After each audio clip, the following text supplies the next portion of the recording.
Hello friends, welcome to Asian नमा station. आज मैं फेलिंग इन लव का पार्ट 4 एक्सप्लेन करूंगी। तो बिना कोई टाइम वेस्ट किए स्टार्ट करते हैं। तो शियोन को बोलती है, ओप्पा मैं तुम्हें कब से ढूंढ रही थी, मैंने तुम्हें बहुत मिस किया, क्या तुमने भी मुझे मिस किया। शियोन से और कंट्रोल नहीं होता, वो उसे यहाँ से जाने बोलता है। वो नहीं सुनती। वो बोलता है, तुम्हें सुनाई नहीं दिया क्या? अगर तुम मुझे लाइक करती हो तो अपने तक ही रखो, मैंने तुम्हें मुझे परेशान करने के लिए मना किया है। एक बार में बात समझ नहीं आती क्या? जाओ यहाँ से। शियोन बोलती है, इसके इसी एटीट्यूड की वजह से इसके पास जाना इम्पॉसिबल है। जुंग चेसू उसके सामने नॉर्मल रिएक्ट करती है एंड बोलती है, ओके मैं समझ गई, इतना गुस्सा करने की क्या ज़रूरत है। आज तुम्हारा बर्थडे है इसलिए तुम्हारे साथ कुछ टाइम स्पेंड करना चाहती थी, बट तुम नहीं करना चाहते, कोई बात नहीं, मैं सब गिफ्ट फेंक दूंगी। देन वो उसे बर्थडे विश करके वहाँ से चली जाती है। शियोन किम ग्योन से पूछता है, तूने इसे बुलाया? वो कुछ नहीं बोलता एंड जुंग चेसू के पीछे जाता है। वहाँ हमारा क्यूटी पाई केक पर कैंडल्स लगाकर पूरा रेडी रहता है। तभी जुंग चेसू रोते रोते वहाँ से भागती है एंड पीछे से किम ग्योन भी जाता है। वो बोलता है, अरे तुम लोग जा कहाँ रहे हो? पार्टी का क्या हुआ, खत्म हो गया क्या? बट केक तो मेरे पास ही है। वहाँ शिवॉन बोलती है, तुम किसी के फीलिंग्स को ऐसे कैसे हर्ट कर सकते हो? तुम इतने सेल्फिश कैसे हो सकते हो? इतना बोलते ही वो जाने लगती है। वो उसे रोककर पूछता है, मैं सेल्फिश कैसे हुआ? वो कुछ नहीं बोलती। वो बोलता है, क्या तुम जानना चाहती हो सेल्फिश होना किसे बोला जाता है? वो धीरे धीरे उसके पास जाने लगता है। दोनों को ऐसे देखकर पारांग के हाथों से केक गिर जाता है। फिर हमें कुछ फ्लैशबैक दिखाया जाता है। जब शिवॉन लाइब्रेरी में सो गई थी, वो उसे ब्लैंकेट उड़ाने की कोशिश करता है बट उसकी हिम्मत नहीं होती। अब प्रेजेंट में आते हैं। शियोन बोलता है, मैं सेल्फिश कैसे हुआ? क्या तुम जानना चाहती हो सेल्फिश होना किसे बोला जाता है? वो धीरे धीरे उसके पास जाने लगता है। तभी कांग परांग आ जाता है। वो बोलता है, सॉरी मुझसे केक गिर गया। शियोन वहाँ से चला जाता है। अब जरा रूट शियोन के साइड की स्टोरी जान लेते हैं। जैसी हमारी शिवॉन बचपन से कांग परांग को लाइक करती है, ठीक वैसे ही रूट शियोन शिवॉन को लाइक करता है। जब शिवॉन ने सबको बताया कि वो कांग परांग को लाइक करती है, वो हर्ट होता है। वो चाहता था कि शिवॉन उसे लाइक करे। वो उसे चॉकलेट देता था, वो जाकर कांग परांग को देती थी। वो और भी हर्ट होता है एंड डिसाइड करता है कि वो परांग का फ्रेंड बनेगा ताकि वो शिवॉन के क्लोज जा सके। अब प्रेजेंट में आते हैं।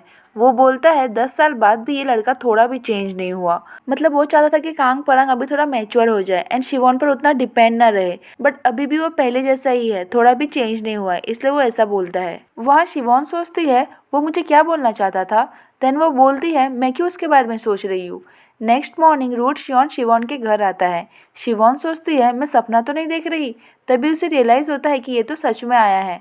वो बोलती है, ये मेरा घर है, कांग परांग तो ऊपर रहता है। वो बोलता है, पता है मुझे। वो बोलती है, क्या? वो बाहर से कूल बनता है बट अंदर से नर्वस होता है एंड इसी नर्वसनेस की वजह से वो बोलता है, चलो बाहर चलो, मेरे साथ खेलने चलो। वो कंफ्यूज हो जाती है। वो अभी भी कूल बनते हुए बोलता है, मैं तुम्हारा बाहर वेट करूंगा, तुमने जो पहना है मुझे कोई प्रॉब्लम नहीं है, बट शायद दूसरों को प्रॉब्लम हो सकता है तो चेंज कर लो। वो बिना कुछ बोले अंदर चली जाती है। रूडशियन खुद से पूछता है, ये क्या बोला मैंने? मेरे साथ खेलने चलो? अब हम बच्चे थोड़ी ना हैं, मैंने ऐसा क्यों बोला? वो क्या सोचेगी? देन वो स्माइल करने लगता है। शिवॉन ब्रश करते करते सोचती है, ये साइकोपैथ यहाँ पर क्या कर रहा है। वहाँ कांग परांग बुरा सपना देखता है। वो उठकर किम ग्योन को कॉल करता है एंड बोलता है, मैंने सपना देखा कि मुझे अकेला छोड़कर तू और शिवॉन इंटरनेट कैफे गए हैं, क्या ये सच है? वो बोलता है, अरे तू फ़ोन रख रे। वो पूछता है, तू है कहाँ? वो बोलता है, पार्ट टाइम जॉब पर आया हूँ, गलती से भी यहाँ आने की सोचना भी मत। वो कॉल रख देता है। कांग परांग को पता चल जाता है कि वो कैफ़े में है। वो वहाँ चला जाता है। कुछ देर बाद चैशो भी आती है। वो किम ग्योन को हाई बोलती है। वो बोलता है, तुम लोग सब यहाँ पर क्यों आ रहे हो? वो पारांग से बातें करने लगती है। उसे भी पता होता है कि पारांग रोज किसी न किसी गर्ल से कन्फेस करता फिरता है। वो बोलता है, मैं अभी ऐसा नहीं करता। वो पूछती है, बट तुम्हें गर्लफ्रेंड चाहिए क्यों? वो बोलता है, मुझे बस रिलेशनशिप में जाना है। वो पूछती है, बट तुम्हें रिलेशनशिप में जाना क्यों है? वो कुछ सोचने लगता है एंड बोलता है, वो तो नहीं पता। वो हंसने लगती है। वहाँ रूट शियोन शिवॉन को सोशल सर्विस के लिए लेकर जाता है। कोरियन स्कूल्स में सभी स्टूडेंट्स को हर साल 100 नहीं तो 200 घंटे सोशल सर्विस करना पड़ता है। इसके लिए मार्क्स भी मिलते हैं जो कि फाइनल में ऐड होते हैं। वो बोलती है, तो तुम मुझे यहाँ पर सोशल सर्विस का टाइम फिल करवाने लाए हो? वो बोलता है, हाँ, क्यों, कोई प्रॉब्लम है क्या? वो बोलती है नहीं, मेरा टाइम ऑलरेडी कंप्लीट हो चुका है। मतलब वो बोलना चाहती कि उसने अपने 200 घंटे ऑलरेडी कंप्लीट कर लिए हैं। वो बोलता है हाँ तो क्या हुआ, सिर्फ मार्क्स के लिए सोशल सर्विस करोगी, ऐसे किसी की हेल्प करने के लिए नहीं करोगी। वो बोलती है जो भी हो, मुझे यहाँ लाने से पहले बताना तो चाहिए था। तभी मैनेजर आ जाते हैं एंड बोलते हैं तो आज तुम दोनों स्टूडेंट्स आए हो। शिवान बोलता है हाँ हम लोग ही आए हैं। बेचारी भागने का सोच रही थी बट फंस जाती है। देन मैनेजर उन्हें काम समझाते हैं। उनका काम होता है एलिमेंट्री स्कूल के बच्चों को संभालना, जिसके लिए दोनों को रेडी भी होना पड़ता है। शिवॉन थोड़ा एम्बेरस होता है बट मन में बोलता है जो भी हो, एटलीस्ट मैं शिवॉन के साथ टाइम तो स्पेंड कर पा रहा हूँ। शिवॉन बोलती है तुमने कांग परांग को छोड़कर मुझे क्यों लाया। वो बोलता है तुम्हें नहीं लगता अगर उसे लाता तो बच्चों को छोड़कर मुझे उसका ध्यान रखना पड़ता। वो बोलती है तो किम ग्योन को लाते। वो बोलता है उसके पास इन सब के लिए टाइम नहीं होता, उसे पार्ट टाइम जॉब करना होता है। वो बोलती है तुमसे तो बातों में जितना इम्पॉसिबल है। वो मन में बोलता है मैं तुम्हारे साथ टाइम स्पेंड करना चाहता था इसलिए तुम्हें साथ लाया। देन एक बच्चा आकर शिवॉन से पूछता है कि वॉशरूम कहाँ है। वो बताती है।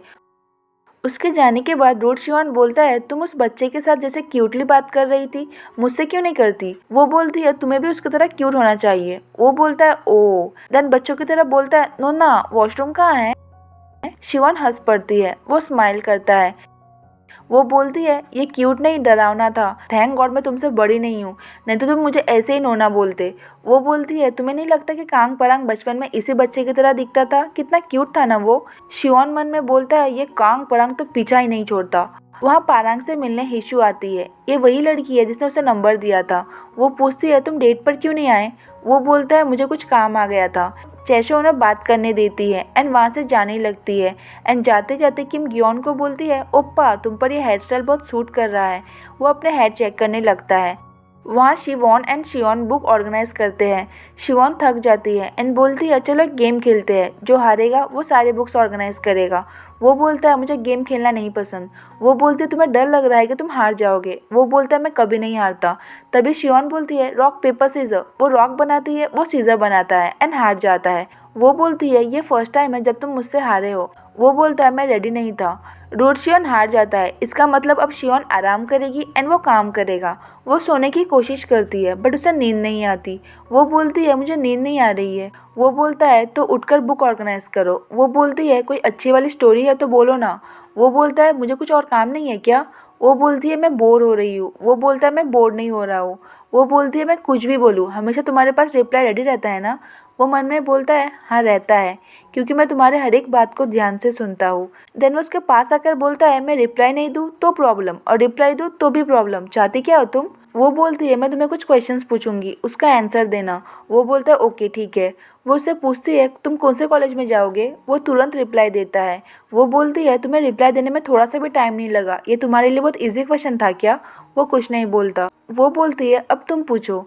वो पूछता है क्या तुम अभी भी कांग परांग को लाइक करती हो।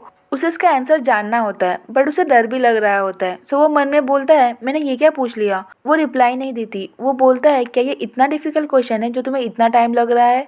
वो बोलती है हाँ मैं उसे लाइक करती हूँ। वो अपसेट होता है एंड मन में बोलता है काश तुम इसका आंसर नहीं देती। देन वो उसकी तरफ झुकता है। वो कुछ और सोचने लगती है एंड बोलती है क्या कर रहे हो तुम।